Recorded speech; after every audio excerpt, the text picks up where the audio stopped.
ajak teman-teman yang lain gitu untuk ngabuburit bareng, kemudian untuk apa ya istilahnya sholat tarawih bareng gitu, asik banget gak sih? Nah jadi kalau di UIN itu emang ada kajiannya itu dari sore sampai dengan buka puasa. Nah itu kita bakal dapat menu takjil dan juga makanan kalau misal kita ikutin kajian itu dan kita dapat kupon.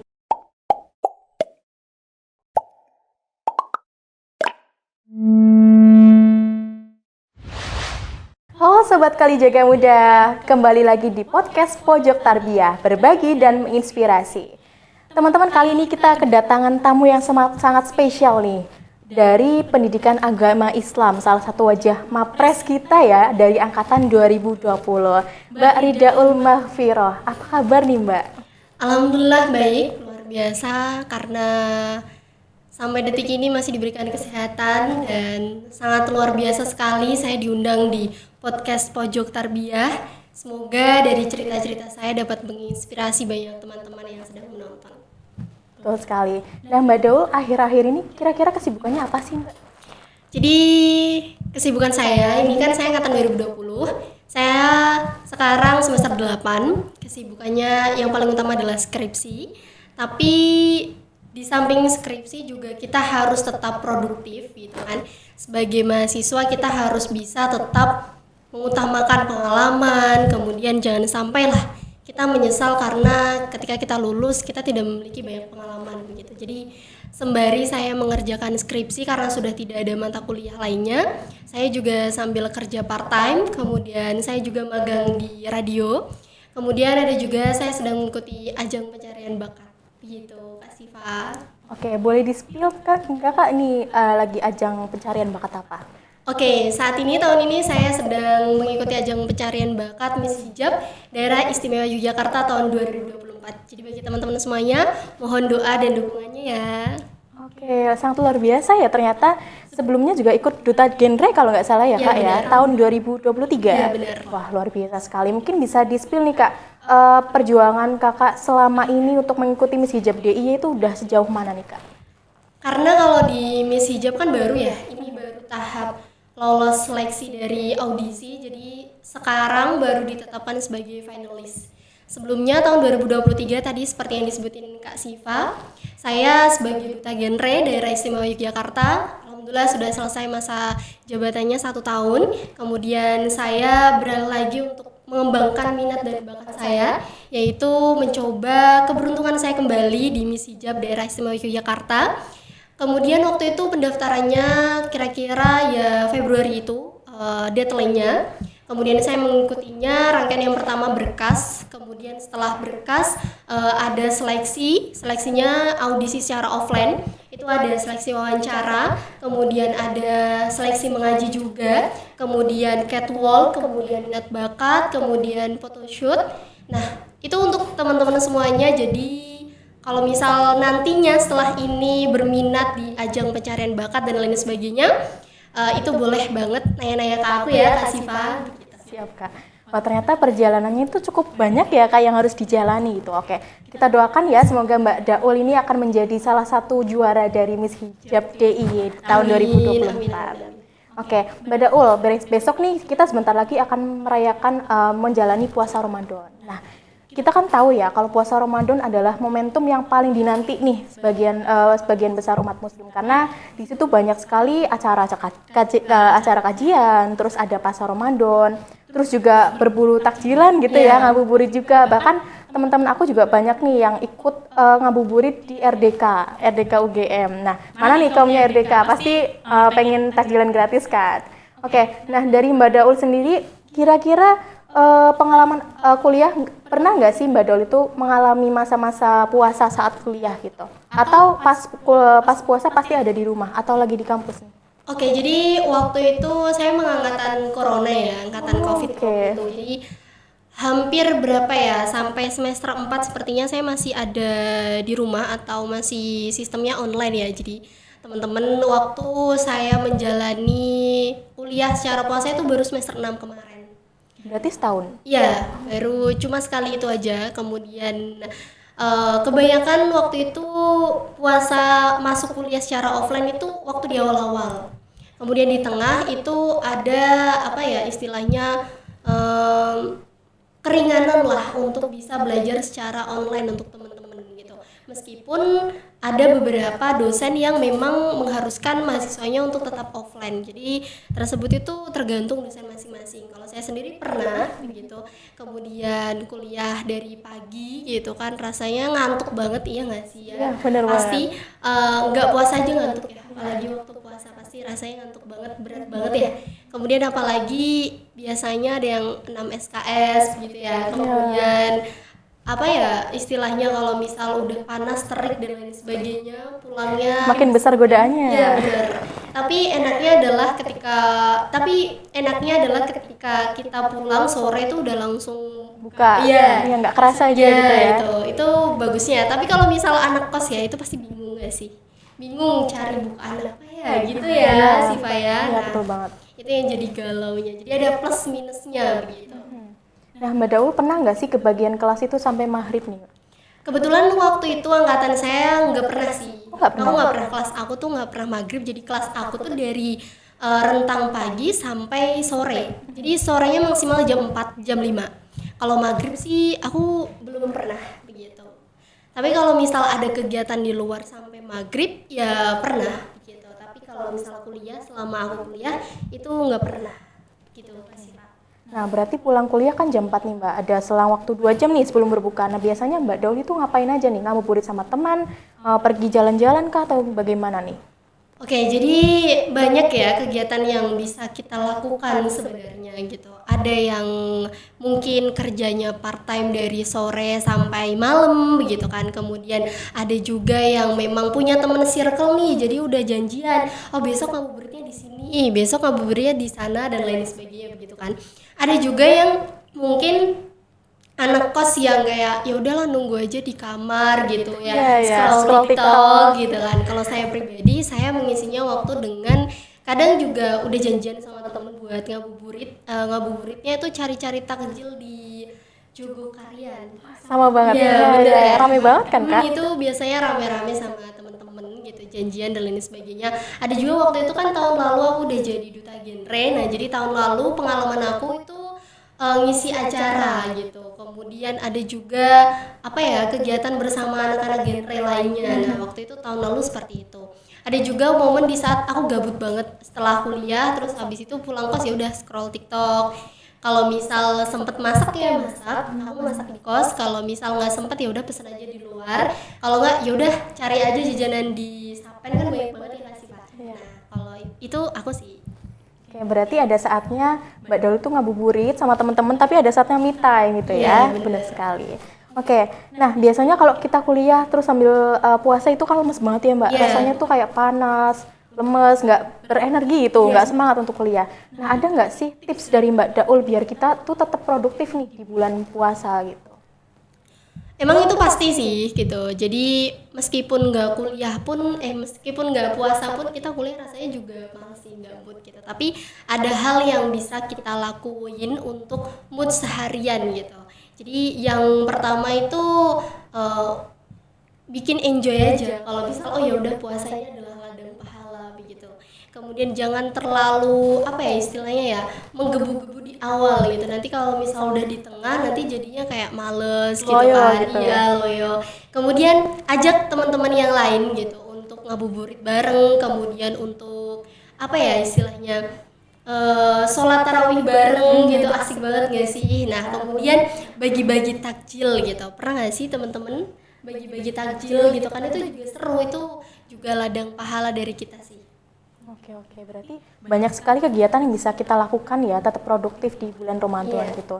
Nah, kira-kira kalau dari Mbak Daul sendiri, sahurnya itu ada nggak sih tips biar kita itu biar semangat gitu pas kuliah? Apakah harus pakai nasi atau ada ritual tertentu nih harus pakai kurma gitu? Jadi itu juga tantangan tersendiri ya teman-teman buat anak kos gitu atau anak rantau ya. Kasifa biasanya tuh banyak nih aku lihat di TikTok atau lihat di reels Instagram gitu.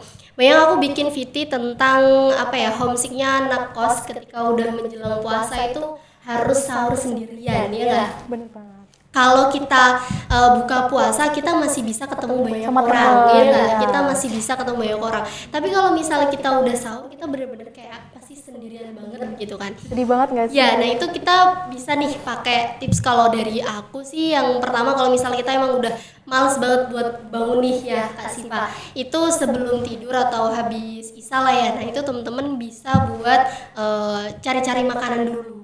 Cari makanan yang kayak misal hari ini aku pengen makan ayam nih gitu, ya udah cari aja ayam, kemudian nanti bisa dipanasin dulu kan, kemudian bisa dipakai buat sahur. Nah kemudian kalau misal malas banget buat bangun sahur ya teman-teman makannya waktu malam itu juga nggak apa-apa gitu. Biasanya aku juga ada momen ketika aku malas banget, tahu nggak sih, sahur gitu kan, rasanya sendirian gitu kan. Nah itu kalau misal di kos sendirian gitu kan, kemudian aku makannya di awal, jadi di akhir aku udah jablas aja sampai tidur, sampai subuh gitu. Nah, biasanya kayak gitu, itu aku sengaja.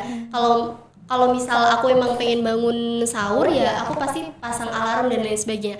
Dan aku juga ngajak teman-teman di kos aku yang kamar sebelah untuk ayo kita makan sahur bareng gitu. Setidak-tidaknya ya itu bisa mengobati rasa kesepian kita begitu. Jadi ada temen dua kamar sebelah, aku bilang ayo kita sahur bareng ya, besok masak gitu, kita iuran deh, kita sahur bareng-bareng, bangunin satu sama lain begitu. Jadi teman-teman kalau ngerasa introvert gitu kan di kos, jadi kalian bolehlah gitu sekali-kali gitu loh ajak temen kosnya untuk ngobrol, untuk apa ya, ini adalah momen. Kalau misalnya kita terus-terusan berdiam diri dan sendiri itu kita malah jadi stres gitu. Jadi sebisa mungkin ajaklah ngobrol 1, 2, 3 temennya dan lain sebagainya, itu semoga membantu. Terus ya kalau misal itu bangunlah mood kalian sendiri, kalian sukanya apa gitu. Kalau misal aku sukanya minum energen pas sahur, ya udah minum aja itu gitu. Kalau misal aku pengennya makan roti aja dan lain sebagainya, pengen simpel-simpel aja, ya udah makan aja itu gitu kan.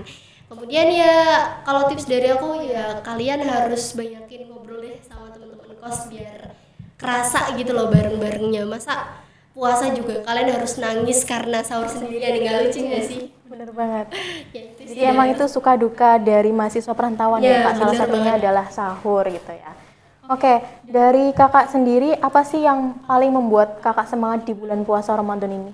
Yang pertama karena bulan puasa adalah bulan sucinya semua umat Islam ya, pasti tidur aja dibilang apa istilahnya ibadah ya nggak sih Kak. Kemudian apapun yang kita lakukan pasti itu bernilai ibadah di bulan puasa gitu, apalagi hal-hal yang baik-baik gitu kan. Kemudian seperti kita itu di sini diberikan kelonggaran waktu untuk bagaimana caranya kita berbagi sesama. Kalau misal nih beli gitu, misal beli es teh 2 gitu kan, satunya kasih temen, itu kan udah jadi ladang ibadah ya, jadi ladang pahala untuk kita teman-teman. Kemudian ada nggak sih teman kelas kalian yang kalau misal puasa itu ada janjian buat apa istilahnya bagi-bagi takjil bareng? Kalau di kelasku ada ya, kalau misal bulan puasa itu kita ngerencanain buka bersama bareng, kemudian bagi-bagi takjil bareng. Nah itu bagi-baginya dibagi-bagian ke teman-teman atau bapak-bapak atau orang-orang yang ditemui gitu kan, seperti apa namanya, para tukang becak misalnya. Daerah mana tuh Kak? Kalau ini depan Grand Mercure ada. Iya itu banyak sih, kemudian Gejayan juga banyak. Oke, nah setelah itu di bulan Ramadan ini biasanya Mbak Daul pernah nggak sih ikut kegiatan gitu di kampus atau di luar gitu ya, mungkin bisa di-spill nih ke teman-teman biar teman-teman tuh punya kegiatan produktif gitu loh Mbak, biar nggak gabut aja gitu. Kalau waktu itu sih tahun lalu kalau di kampus itu sebenarnya banyak ya teman-teman. Bisa kalian ikut kajian yang ada di kampus, kajian di Winsuka ya. Nah itu tuh biasanya juga bagiin makanan atau apa ya, buka bersama gratis. Mungkin ada banyak yang nggak tahu ya. Nah jadi kalau di UIN itu emang ada kajiannya itu dari sore sampai dengan buka puasa. Nah itu kita bakal dapat apa menu takjil dan juga makanan kalau misal kita ikutin kajian itu dan kita dapat kupon. Oh, oke. Baru tahu sih Pak. Baru Oh iya, kita harus ikut kajian itu teman-teman. Kemudian baru kita dibagiin kupon. Nah, kupon itu fungsinya adalah untuk nantinya kita tukar sama takjil makanan dan lain sebagainya. Biasanya rame sih, rame banget penuh gitu masjid. Sampai kalau misal ada yang nggak tahu nih, aku pernah ya sih Pak. Aku ikut kajian yang ada di kampus di UIN. Nah, itu tuh aku kira memang tidak pakai kupon gitu kan. Jadi aku nggak masuk ke dalam masjid, tapi aku di selasar masjid. Nah, ternyata di situ nggak dapat kupon dan akhirnya nggak dapat menu buka puasa hari itu. Ternyata setelah aku ketahui bahwasanya kalau misal kita mau menu buka puasa di UIN, kita harus ikut kajiannya, yaitu ada di dalam masjid. Jadi teman-teman jangan di selasar aja ya, tapi masuk gitu. Jadi di situ kita nggak cuma dapat takjil, tapi kita dapat ilmu gitu kan ya, pengalaman, relasi, pahala dan lain sebagainya. Nah, itu teman-teman bisa deh daftar sebagai panitia Ramadan di kampus UIN di Masjid UIN itu ada loh. Biasanya opreknya tuh udah ada panitianya. Nah, itu kalian boleh ikut. Nah, kemudian kajiannya kalau misal kalian nggak mau jadi panitia ya kalian jadi pesertanya aja. Nah, itu sih. Kalau aku bayangkan sih dari luar kegiatan yang waktu puasa. Jadi kalau misal biasanya nggak ada kegiatan di luar, aku ikut kajian yang ada di Masjid UIN gitu. Oke. Berarti Mbak Dol ini kayaknya tidak pernah kosong gitu, ada produktifnya aja gitu, ikut kegiatan, ikut kajian gitu ya, banyak sekali rangkaian-rangkaian yang biar waktu time kakak itu nggak kosong. Yeah. Oke, terakhir mungkin Kak bisa disampaikan ke teman-teman kira-kira saran dan semangat buat teman-teman semuanya untuk menjalani bulan puasa Ramadan ini sebagai closing statement Kak. Oke. Teman-teman semuanya, aku mau nyampein bahwasanya bulan puasa itu bukan untuk bermalas-malasan ya. Jadi banyak orang yang bilang, aduh lagi puasa deh, males banget kesini gitu. Pernah nggak sih denger yang kayak gitu? Yeah. Nah, itu jangan ya teman-teman. Tapi puasa ini adalah ladang pahala bagi kita semua umat muslim gitu. Jadi teman-teman semua mulai dari hari ini semangatlah buat kuliah begitu. Jadi pasti kalau misal kuliah pun kalian tidur pun itu pasti akan dinilai pahala. Jadi kalian harus tetap masuk kuliah sih. Kemudian carilah kegiatan yang positif, kajian Ramadan, panitia Ramadan begitu. Kemudian kalian membentuk sebuah komunitas atau ngajaklah teman-teman kelompok kalian atau teman-teman kelas kalian untuk buka bersama. Itu juga penting sih. Kemudian bagi-bagi takjil, kemudian jalan-jalan, ngabuburit begitu. Atau bahkan kalian juga bisa nih jualan menu takjil. Nah, Jualan? iya, temen aku juga ada tuh waktu selang setelah kuliah nih ya, dia udah jualan menu takjil. Nah, itu juga lumayan lah pemasukan untuk kita belajar tentang bisnis dan lain sebagainya gitu. Jadi menurut aku bulan puasa itu bukan hanya sekedar bulan biasa ya, tapi juga ladang rezeki dan ladang pahala untuk kita semuanya. Betul sekali, wah luar biasa ya pengalaman Kak Daul dari tahun ke tahun tentang bulan puasa gitu. Oke, terima kasih banyak ya Mbak Daul atas kesempatannya. Semoga di bulan Ramadan ini kita semua mendapat keberkahan dan semoga semua amalan kita dapat diterima. Dan untuk Mbak Daul tetap semangat untuk Miss Hijab DIY-nya, semoga mendapatkan hasil yang diinginkan gitu ya. Oke, terima kasih teman-teman, cukup sekian dari kami. Wassalamualaikum warahmatullahi wabarakatuh. Bye.